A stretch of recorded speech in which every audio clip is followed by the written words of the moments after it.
Queria que você abrisse a sua Bíblia em Lucas capítulo 9. Lucas 9, nós vamos meditar nos versículos 18 a 27.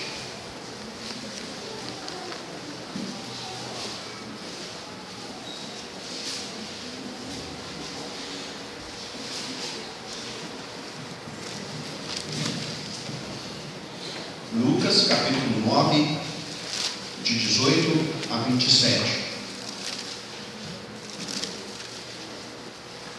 Diz assim o texto: estando ele orando à parte, achavam-se presentes os discípulos, a quem perguntou: quem dizem as multidões que sou eu? Responderam-lhe eles: João Batista, mas outros, Elias, e ainda outros dizem que ressurgiu um dos antigos profetas. Mas vós outros, perguntou ele, quem dizeis que eu sou? Então falou Pedro e disse: és o Cristo de Deus. Ele, porém, advertindo-os, mandou que a ninguém declarasse tal coisa, dizendo: é necessário que o Filho do Homem sofra muitas coisas, seja rejeitado pelos anciãos, pelos principais sacerdotes e pelos escribas, seja morto e no terceiro dia ressuscite.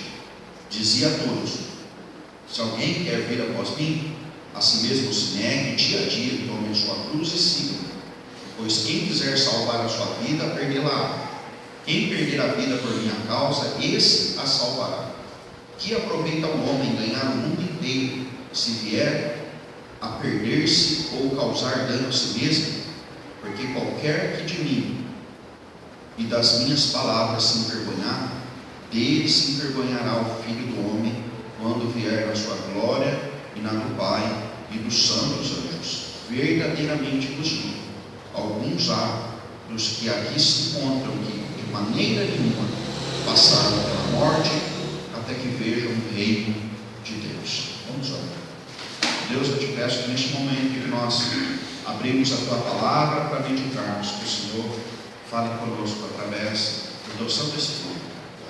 Pedimos que o Senhor nos dê entendimento, pedimos que o Senhor nos dê o acolhimento da tua palavra dentro do nosso coração e da nossa vida, que nós possamos colocar em prática todas as verdades do Senhor, aquilo que o Senhor tem falado conosco. Em nome de Jesus que nós oramos. Amém. Meus irmãos, eu quero falar nesta noite sobre o caminho da cruz. Nós participamos agora há pouco da ceia do Senhor. A ceia do Senhor foi instituída porque Jesus manifestou aos homens a sua graça, revelando a plenitude da sua graça a nós através da cruz. O caminho da cruz é o caminho em que nós, todos nós, devemos olhar para Deus, seguir os seus passos, o seu exemplo, e muito mais do que isso, colocar em prática tudo aquilo que Deus nos mostrou. Meus queridos, quando nós olhamos para esse texto, ela é uma confissão, e a seguir da confissão, um desafio de Jesus para os seus discípulos. Jesus Cristo começa perguntando: quem que eles dizem que eu sou? Alguns falam, parece que é João Batista. Outros falam, parece que é Elias. Outros falam, parece que ressuscitou algum dos profetas do Antigo Testamento. Nenhum desses era Jesus. Todos esses vieram antes de Jesus.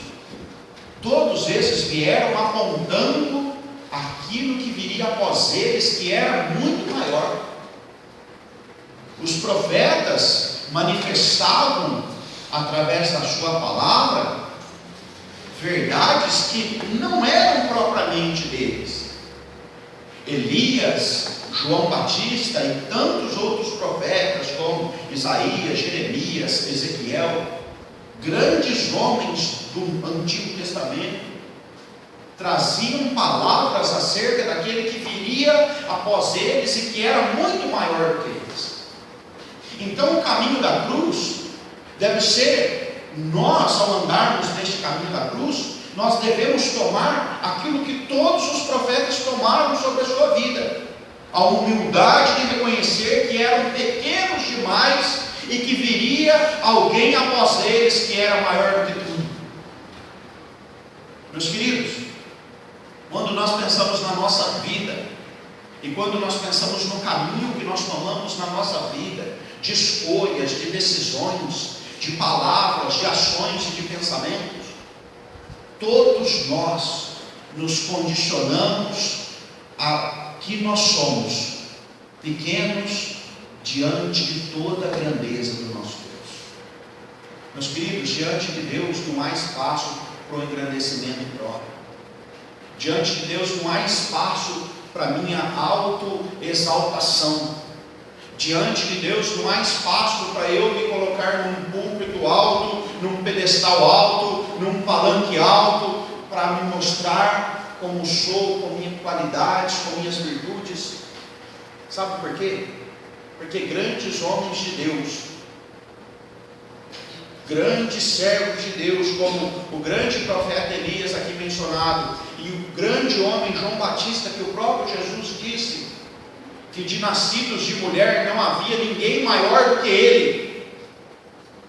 Todos estes, meus irmãos, são pequenos demais diante daquele que vem após. Quando nós pensamos na instituição da ceia e nas consequências desta nova vida, nós nos damos conta que o caminho da cruz é o caminho da humildade.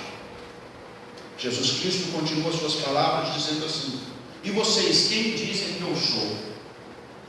O caminho da cruz, meus irmãos, é o caminho de uma afirmação de que Ele é o Cristo, o Filho do Deus vivo. Tu és o Cristo de Deus, conforme diz aqui Lucas. Tu és o Cristo de Deus. Meus irmãos, a igreja tem se perdido em si mesma.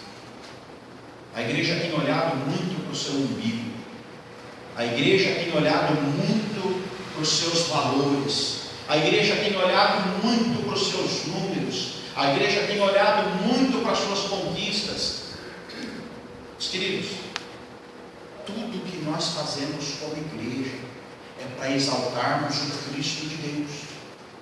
O caminho da cruz, o caminho da vida com Cristo é para a exaltação do próprio Cristo e não para a exaltação da própria igreja, dos membros da igreja, dos pastores da igreja, das lideranças da igreja.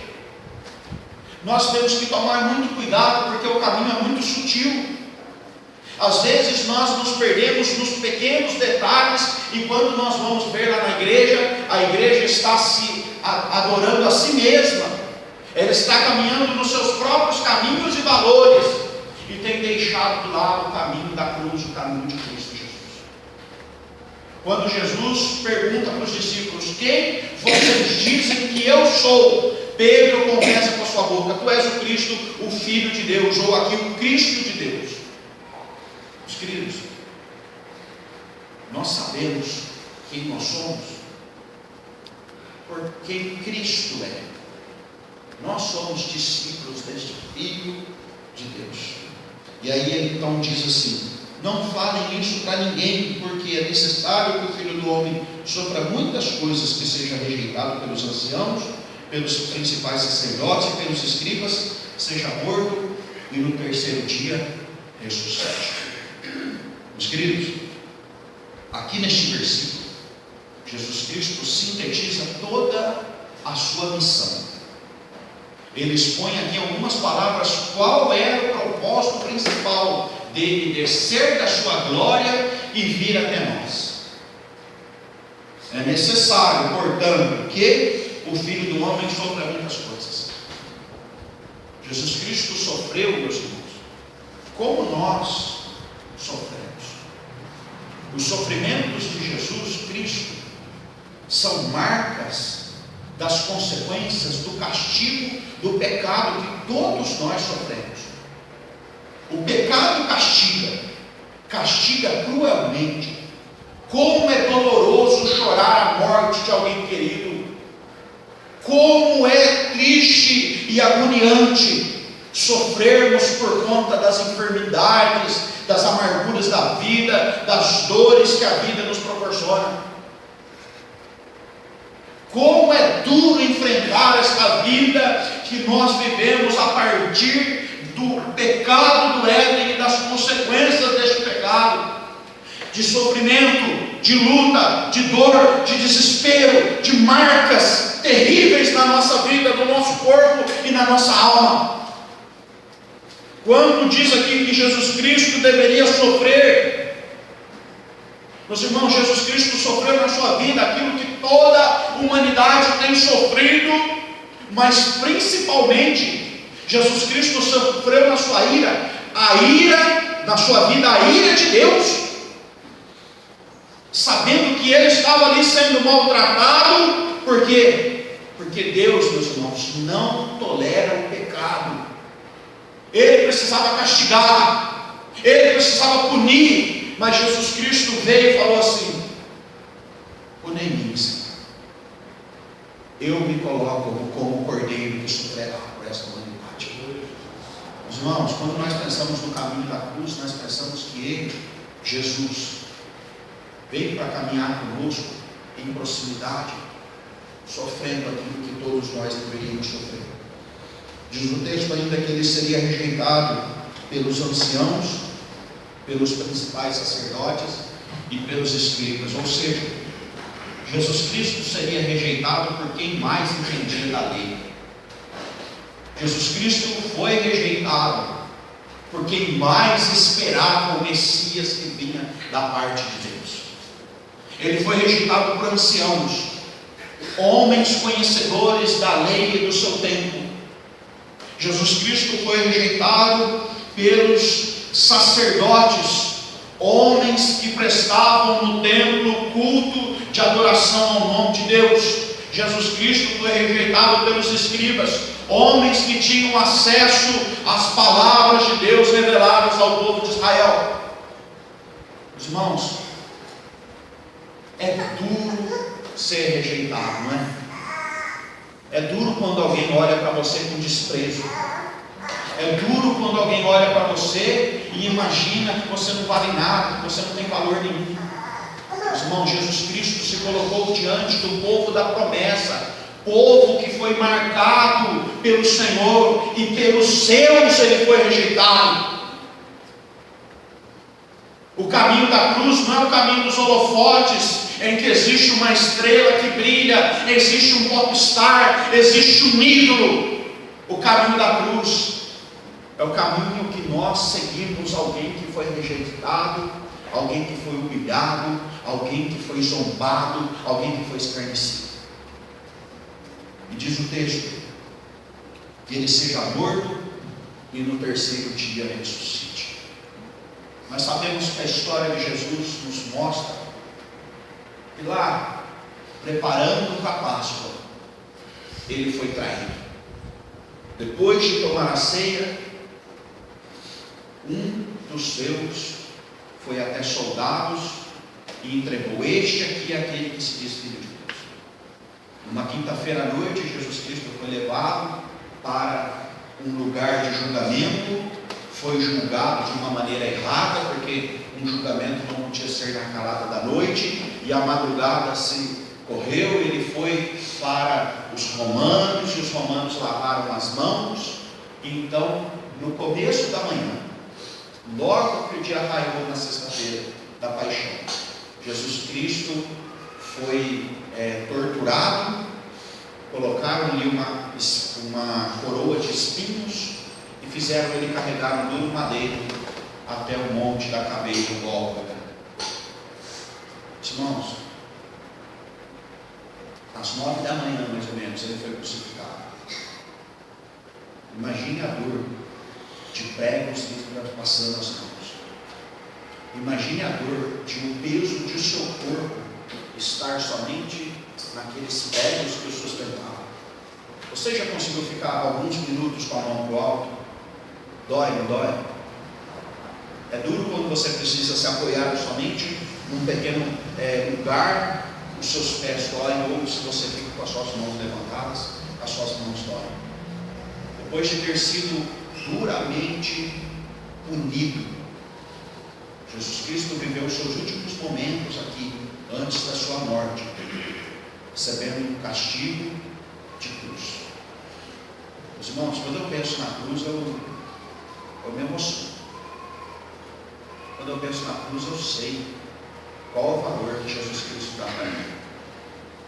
Eu sei que Ele enfrenta até a morte. Eu sei que Ele dá a sua vida por amor a mim e a você, e por todos aqueles que creem no seu nome.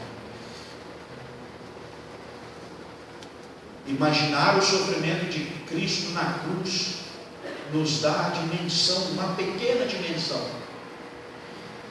de qual é o valor que Ele dá para cada um de nós. Eu quero te desafiar, meu irmão.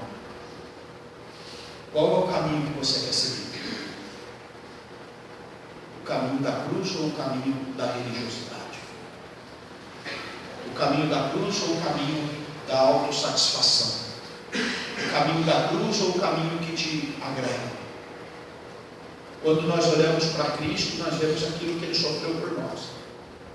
Nós não podemos desprezar tamanho amor, o valor que Ele dá para cada um de nós. O texto segue, Jesus Cristo fala assim: se alguém quer vir após mim, a si mesmo se negue, dia a dia tome a sua cruz e siga. É aqui que eu quero chegar com vocês essa noite. Você quer ir após Jesus? Você quer ir atrás dele? Você quer seguir o mesmo caminho que ele? Eu quero. Existem algumas condições. Não é de qualquer jeito, não é do jeito que eu quero. Quer vir após mim? A si mesmo se negue. Tome a sua cruz e aí depois siga. Negar-se a si mesmo é uma das coisas mais difíceis para o homem. Desde o Éden, o homem não tem negado a si mesmo. Desde o Éden, Adão e Eva simbolizam aquilo que nós mesmos fazemos. Os queridos, a maior parte de nós, a humanidade caída, rebelde, ela não quer negar a si mesma, ela quer exaltar a si mesma. Ela quer engrandecer a si mesma. O caminho de Jesus é o caminho da nova criação, deste povo que se foi feito novo pelo sangue de Jesus. Por mim mesmo eu jamais conseguirei me negar, mas olhando e reconhecendo este amor na minha vida, então eu posso dar este passo de me negar. Segundo, tomar a minha cruz. Tomar a cruz significa tomar sobre a minha vida aquilo que Jesus Cristo tomou, a vontade de Deus na minha vida. O evangelho do oba-oba, o evangelho da gritaria, o evangelho das peripécias aí evangélicas que estão acontecendo, povo dando risadas e gargalhadas e se alegrando e fazendo festas e banquetes porque está tudo uma maravilha, meus irmãos. Este evangelho é uma negação da maior verdade das Escrituras, que com Cristo nós sofremos. E Paulo diz assim: foi-lhes dado o privilégio de padecerdes por Cristo. Agarrem nisso, valorizem isso. Igreja de Deus, existe um caminho árduo para nós seguirmos. O caminho do testemunho legítimo, o caminho de uma boa notícia bem dada, o caminho do discipulado, o caminho da proclamação do Evangelho àqueles que estão ao nosso redor, é um caminho pesado e duro, que nós não podemos caminhar sem tomar a nossa cruz. Nós não podemos. Quem caminha sem a sua cruz, não entende a graça do Senhor e uma hora ou outra vai pegar um atalho. Quem caminha sem a sua cruz, vai errar o caminho. Diz o texto: siga-me, siga. Esta é a síntese disso tudo, meus irmãos. O significado disso. O caminho da cruz é o caminho de seguir Jesus, e nada mais do que isso. Meus irmãos, nada disso que eu estou falando é novo para você. Mas você já reparou que quantas das vezes você é tentado a seguir o seu próprio caminho? Quantas vezes você é tentado a tomar as suas próprias decisões? Quantas vezes você é tentado em sua vida a ir na frente e desbravar o mundo com a sua vontade, com a sua força, quando na verdade aquilo que Jesus está chamando a sua igreja para fazer é seguir a Ele, é seguir. Quem quer salvar a sua vida vai perder. E que quem generosamente perder ou dar a sua vida, irá ganhar. É estranho pensar sobre isso, não é? Me parece fora de lógica. E a grande maravilha do Evangelho é que ele não tem lógica nenhuma. Quero desafiar, meu irmão, a perder a sua vida. Eu quero te desafiar a abrir mão da sua vida pelo amor ao Evangelho.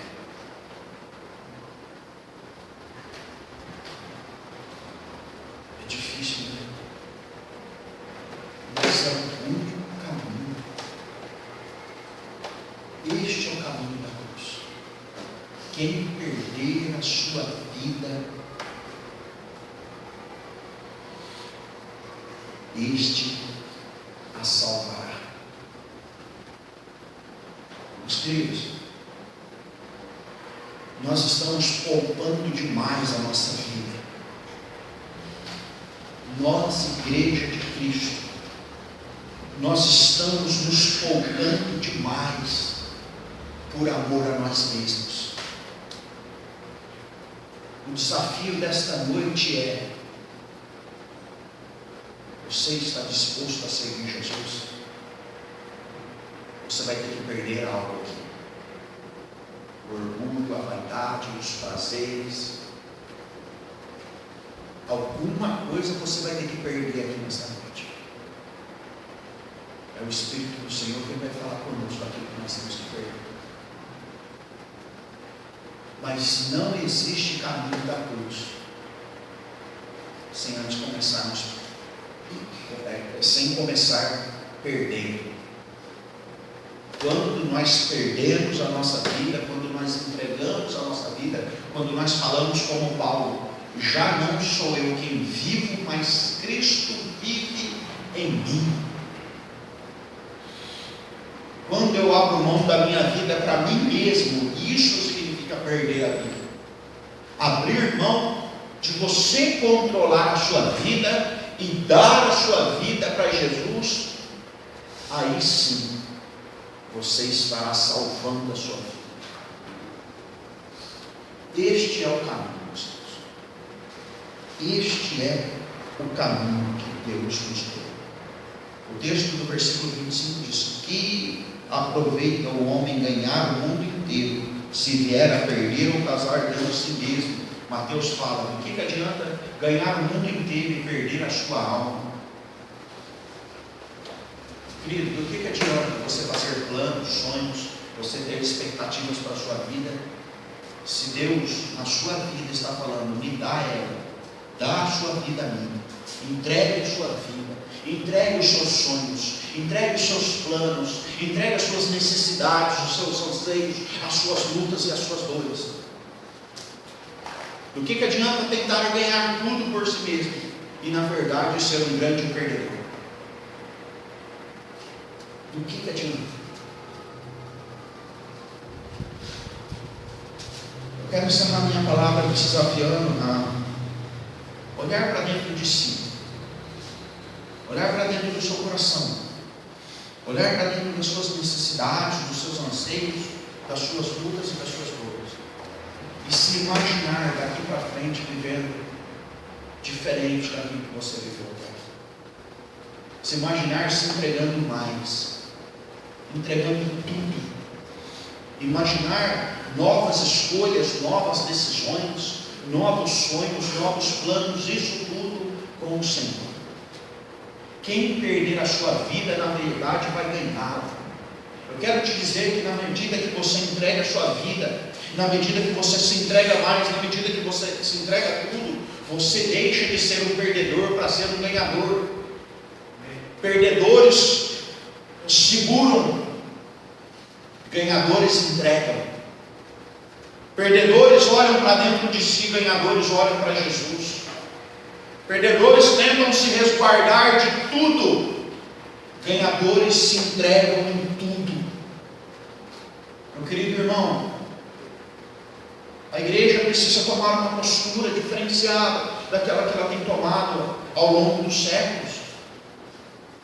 É muito mais gostoso chegar aqui e ouvir que você triunfará em meio a todas as adversidades, do que ouvir: você sofrerá por minha causa. Nas últimas lições da escola dominical nós compartilhamos isso, e não sei você, mas eu coloquei diante de Deus e falei: Senhor, não é fácil sofrer, mas me ajuda a entender aquilo que o Senhor tem feito, da vontade do Senhor, que eu faça a tua vontade assim no caminho de Deus. Meu querido, qual é o caminho que você quer seguir? Da negação de si, de tomar sobre a sua vida o preço e seguir a Ele, ou o caminho de tentar se resguardar, inclusive desta palavra aqui desta noite, e voltar para a sua casa do mesmo jeito que você veio para cá?